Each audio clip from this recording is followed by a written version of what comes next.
Nationwide, Brigada Balita. Sa ibang balita na tayo mga kabrigada, matapos ang mapalitan ng liderato ng Senado, nagpaabot ng kanyang pagbati si House Speaker Martin Romualdez kay Senador Tito Soto na muling naupo bilang pinuno ng mataas na kapulungan.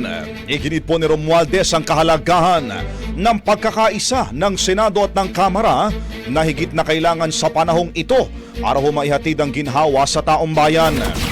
Sa kabila ho niyan, kinuwestiyon niya ang pagmamalaki ni dating Senate President Chis Escudero sa paglalantad ng tinaguriang bombshell list ng mga kontratistang diskaya sa ilalim ho ng kanyang liderato. Kabilang si Romualdez sa idinadawit sa umano'y tumanggap na mga flood control kickbacks. Iginit niyang walang ebidensya ang mga paratang at ang paninira ay hindi umano kailanman magiging hustisya.